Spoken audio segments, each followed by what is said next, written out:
Doutor e doutora, Lohander Palhares da Doutor Imóveis aqui mais uma vez com vocês. Hoje a gente vai falar sobre o processo de construção de venda. Eu vou resumir para você o processo que eu utilizo, a teoria que eu criei sobre o processo de construção da venda de imóveis. Tá bom? Entendam o que sempre foi utilizado, o que você vai ler em todos os livros. Venda é utilizar aquela lei da oferta e procura de Adam Smith, um famoso economista britânico. Só que eu utilizo tanto essa teoria dele, quanto uma teoria que eu criei e sempre embaso nela, que é a lei da oferta e necessidade subjacente. O que é necessidade subjacente? Necessidade é aquilo que você precisa, que você quer. Só que subjacente é aquilo que está oculto, que está debaixo dos lençóis, ou tem aquela cortina de fumaça, né, tapando aquilo ali. Talvez seja alguma coisa que o prospecto queira, mas ele não tem coragem de falar para alguém, ou ele não expressa. Então essa necessidade subjacente é o que eu mais trabalho em cima dessa necessidade subjacente. Para que isso aconteça e para você conseguir criar um processo de rapport, um processo de conexão com o prospecto, você tem que, além de você ouvir, você tem que escutar o prospecto, saber o que ele está dizendo, prestar atenção, utilizar as palavras dele. Quando ele está conversando com você, ele está te munindo de informações. Quanto mais eu conheço a vida do meu prospecto, mais eu consigo coletar informações para mostrar o quanto meu produto pode mudar a vida dele. Eu sempre utilizo essa teoria. Quanto mais eu converso com ele, mais eu tô ali coletando informação. Mas para que isso aconteça, eu preciso calar um pouquinho. Eu vou fazer perguntas chaves. Essas perguntas chaves são para eu coletar essas informações. Em cima disso eu tenho três premissas que eu utilizo. A primeira delas são as objeções. A segunda delas são as necessidades / desejos. E a terceira delas é a aversão, aquilo que ele não quer. Eu trabalho em cima das objeções subjacentes, ou seja, aquilo que ele não diz e aquilo que ele não sabe que ele precisa saber. Em cima dessas objeções, em cima das objeções conscientes, ou seja, eu instigo ele a conversar comigo, ele falar tudo que ele pensa, o que ele não gosta, o que ele gosta. E ali eu tô coletando informações, que são as objeções dele. Ah, como que funciona o financiamento? Ah, eu não sei, já me falaram que casa de pé direito duplo dá muito trabalho, tem calha muito alta, eu não consigo fazer limpeza. Lá em cima da calha tem um ralinho que não entra folha, porque já deu problema na casa de um amigo meu. Tá vendo? Você começa a conversar com ele, perguntar os mínimos detalhes, tudo que você precisa saber. Você não precisa responder ali tudo de antemão para ele. Tem gente que fica louco, ansioso para ficar respondendo como se fosse uma briga na hora da venda. O cara fica assim, ó, o cara tá falando e ele tá ali respondendo com muita ansiedade, querendo que ele não diga. Gente, é o seguinte, quanto mais ele se abrir, quanto mais ele falar para você, mais significa que ele está em contato, ele está conectado com você, ele está gostando de falar com você. Você começa a falar com pessoas que você não curte, que você não gosta. Pois é, aproveita esse time que ele está falando para você, engaje ali na conversa, para você sacar todas as objeções que ele tem. Vai coletando. Se possível, pega um bloco de notas, começa a anotar.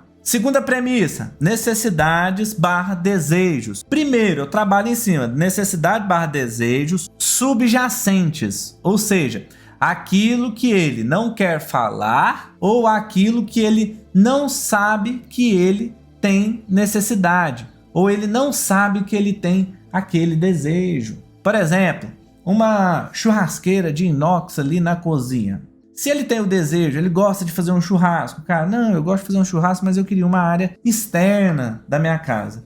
E você está mostrando as casas que você tem, os imóveis que você tem, sempre tem churrasqueira na parte interna e não na área externa. Você pode mostrar para ele o lado bom daquilo. Ou seja, ele pode ter uma necessidade subjacente, uma necessidade oculta em cima do que você vai falar. Entende isso? Olha só, aqui a cozinha fica fácil de você cozinhar, você tá num clima, por exemplo, vamos utilizar aqui, na minha cidade é muito frio, Cara, como é que você vai fazer um churrasco à noite, num lugar aberto, fora da casa? As crianças, você tem filho? Tem filho, olha só, as crianças estão no quarto, segura, brincando. Você tá aqui fazendo um churrasco na cozinha, pode utilizar essa porta aqui como saída e entrada se você não quer que o pessoal entre na casa inteira para sujar ou bagunçar essa casa quando você estiver fazendo um churrasco. Você pode colocar uma porta aqui para fazer um isolamento da cozinha. Isso no período da venda, você pode construir nessa ideia com ele. Mas, se liga só, primeiro eu fui lá nas objeções dele, ouvi, eu tive munição. Quando eu tenho munição para me trabalhar, eu vou lá nas necessidades e desejos, começo a sacar também as necessidades e os desejos dele. Mas se eu sei o que ele precisa, o que ele deseja, entenda uma coisa. Por exemplo, religião. Vamos falar de religião. Por que uma pessoa é evangélica, outra pessoa, por exemplo, é espírita? Cara, o cara ali que é evangélico, ele olha pro kardecista, por exemplo, e fala, cara, como que esse cara faz isso? Isso é questão de empatia. O cliente pode ter desejos totalmente divergentes dos seus. Ele pode ter uma visão totalmente divergente da sua. E não é a razão que vai fazer ele mudar de ideia. É a emoção que vai fazer ele mudar de ideia. Sempre pensa nisso. A construção da venda é em cima de emoção. Isso aí eu já vou falar para vocês. Eu falei das necessidades subjacentes, das necessidades e desejos subjacentes, que é a questão ali, né, da área de churrasco. E as necessidades conscientes são aquelas que ele já sabe que ele quer. Que ele vai falar, eu quero um banheiro com nicho, com porcelanato em todas as paredes. Eu quero um banquinho ali na área de banho. Entendeu? Ele já sabe que ele quer, aquela necessidade, aquele desejo, é aquilo que ele sempre deitou e sempre falou, cara, eu queria uma casa desse jeito, eu queria um banheiro assim, eu queria uma garagem assim, eu queria assado. Ele já vai com toda essa listinha para falar com você. Então é fácil. Você precisa coletar essas informações, coletar, sempre. Você é o coletor de informações. A aversão, a gente tem a aversão consciente, aquela que ele já sabe, e a gente tem a aversão subjacente, que é aquele não fala ou ele não sabe que ele tem. A aversão, por exemplo, a gente sabe que nós temos dois fatores que nos movem, a dor e o desejo. Todo mundo tem aquilo que ele nem sempre conta para todo mundo. Por exemplo, o cara pode estar indo lá comprar uma casa porque ele viu o amigo dele ali de trabalho, o colega de trabalho dele, foi lá e comprou uma casa massa. Aí ele pensa, pô, cara, eu vou comprar uma casa muito melhor que a dele. O único motivo, talvez, dele ir lá comprar essa casa foi para isso. A competitividade de querer ter uma coisa melhor. Só que ele não vai chegar e vai falar isso para você. Isso é o quê? Isso é a aversão a perda, a um tipo de perda.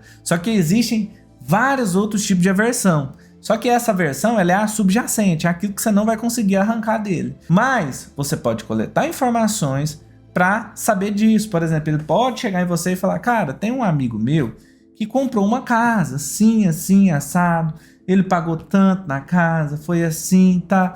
E aí você começa a coletar informações e começa a sacar. Você tem que ter essa sacada. É a questão de time, é a questão intuitiva. Você vai ter que começar a entender qual que é o real motivo que está fazendo ele despertar o desejo de ir lá comprar essa casa. Você não é o impedidor, o corretor não é o impedidor. É aquilo que eu sempre falo. Se uma pessoa foi até você, ela quer comprar uma casa.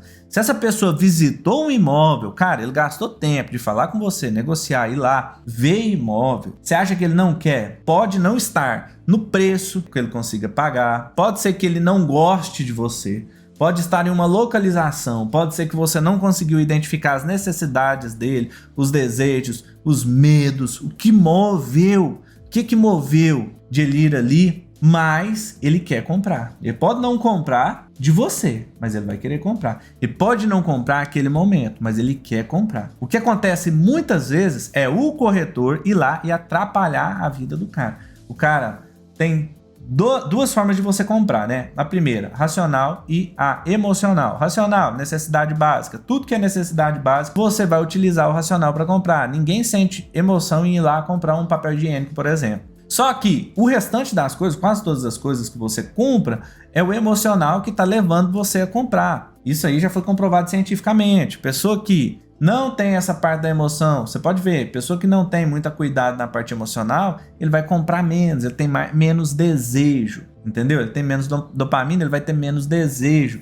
Então temos aí emocional e racional. O que acontece muitas vezes? Emocional é a vontade da pessoa de ter aquilo, é o impulso. Puf, o que moveu a pessoa? O que moveu ela de sair da casa dela e ir lá na loja, fazer uma pesquisa para querer comprar? A gente tem um racional. Racional é aquele que vai justificar por que aquilo é bom para a pessoa. Por que o emocional pode ir lá e pode comprar?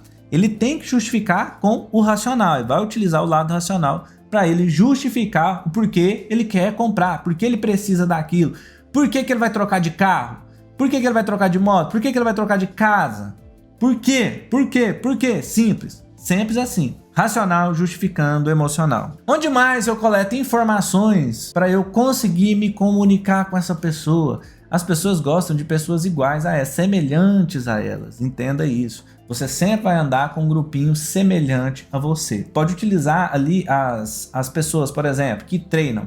Ele sempre conhece muitas pessoas que também treinam. Pode não ser da mesma academia, mas o cara conhece uma galera que treina. Pessoa que dança, do mesmo jeito. Religião. O cara é de tal igreja, de tal religião. Ele conhece uma galera de lá. Não é só porque ele vai lá. Ele gosta de estar com aquelas pessoas. Os assuntos, eles são assuntos similares. Aquilo ali puxa a vida dele. Você sempre está naquele... Isso é questão de ambiência. Você está sempre dentro desse ambiente. Você está sempre incluído ali dentro. Você não quer sair porque você curte demais. Só que você pode coletar informações para você criar sinteticamente essa similaridade, para que ele curta você, para que ele se conecte com você, para que você obtenha informações que você pode utilizar no processo de venda para aguçar a parte emocional, para que ele consiga justificar com o racional porque ele precisa comprar. Você vai lá, dá munição para ele racional, mas o emocional não tem motivação. Você fala, cara, eu tenho... Quantas vezes já aconteceu com você de você ter todos os motivos de comprar uma coisa, mas você não compra? Por quê? Porque, cara, não tô com vontade, não tô afim, saca? Tem pessoas que, por exemplo, é um tênis. O cara tem todos os motivos. Eu preciso comprar um tênis de corrida porque a minha pisada é uma pisada assim, assada. E tem, ali parece que tem 3 tipos de pisada, né? O cara sabe, o cara foi lá na internet, até chegou a olhar uns tênis. As opções são demais. E a parte emocional, que é a motivação para ele, tá baixa demais essa energia. Aí ele deixa para lá. E ele é movido a 2 coisas, prazer e dor. Enquanto o pé dele não ferrar com ele não vai pegar e comprar aquele tênis que ele realmente precisa para correr. Então vou resumir aqui para você o que você precisa fazer nesse processo de venda. Todo o período ali de venda é um período, na verdade, de captação de informação. Você está escutando e ouvindo o seu prospecto. Você está escutando e ouvindo, de fato. Nesse período de captação, ao invés de você falar que o produto é bom, que o produto vai servir para ele, você vai utilizar de perguntas para fazer com que ele responda se realmente é bom para ele. Por exemplo, vamos supor, ele não chegou a falar para você que ele queria uma garagem de 2 carros. Só que você entende ali no meio da conversa, no meio da quebra de objeções, no meio de tudo, você sacou que ele tem pretensão de daqui a 7 meses comprar um carro para a esposa dele. E os dois vão ficar com 2 veículos. E isso passou batido na cabeça do prospecto. Aí você vai chegar ali naquela casa ali, tem tudo que ele quer, pá, só que ela tá com um preço a mais do que ele poderia pagar ou do que ele estava buscando. Poderia não existe, né? Porque a gente pode utilizar os financiamentos como viabilidade de conseguir aquele recurso. O valor estava acima do que ele estava buscando. E aí ele, por um motivo, somente o valor é o criador de impedimento. Só que ali tem uma garagem para 2 carros. Você pode utilizar, por exemplo, uma pergunta. Olha, ô Carlos, você tinha comentado para mim que a sua esposa vai comprar um carro daqui 7 meses. Vocês vão acabar tendo 2 carros, certo? E ele, essa garagem é ideal para vocês porque aqui vocês poderiam utilizá-la para guardar os 2 carros. Você acha que isso é importante para vocês? Você está utilizando de perguntas para ele confirmar que aquilo é bom para ele. Aí você vai falar, e você acredita realmente que uma casa com uma garagem para 2 carros, ela seja um pouquinho mais cara do que uma casa com garagem de 1 carro? Você está fazendo ele responder tudo que você precisaria responder. Por que que você consegue fazer isso? Porque você se muniu de informações para fazer isso. Você escutou e ouviu ele com atenção, você criou conexão. E além disso, você não criou um embate. O que é um embate? Quando o prospecto fala uma coisa, aí você responde, sabe? Fala uma coisa, você responde. Aí ele começa a criar resistência em tudo que você fala. Ouça, ouça, ouça. E quando ele fala, isso não é bom, você fala, não. O que mais que você não gostou? E o que você gostou do imóvel? Tá vendo? Eu não vim rebatendo as coisas que ele falou. Nada que ele falou. Isso é questão de rapport, questão de comunicação. Isso é a forma que você deve utilizar. Então, quando eu faço esse tipo de pergunta de confirmação que ele está confirmando que é bom para ele, eu estou munindo ele de informações e razão emocional do quanto aquilo é importante para transformar a vida dele, do quanto aquilo é bom para ele. Eu estou munindo ele de informações para que isso aconteça. E, utilizando essas técnicas, eu cumpro o meu objetivo, que é fazer com que o sonho daquele cara seja realizado, ou o objetivo dele seja realizado, e a minha missão como corretor de imóveis também seja realizada. Casa, gente, não é uma coisa sob medida. Cada casa é diferente, cada imóvel é diferente, cada vontade de pessoa é diferente. Você tem que fazer o quê? Pega ali o desejo do cara, pega ali o imóvel e faz isso aqui, ó, encaixa. Entendeu? Você vai ter que mudar um pouquinho de rumo, mas é coisinha pouca, mudou de rumo e é questão muito de perspectiva. Se você realmente gostou desse vídeo, você vai clicar no sininho que eu falo sobre venda, sobre financiamento, tudo sobre imóveis, e você vai receber as notificações tanto no seu e-mail quanto no seu app de tudo que eu postar aqui. E eu sou o Lohander Palhares e vou ficando por aqui.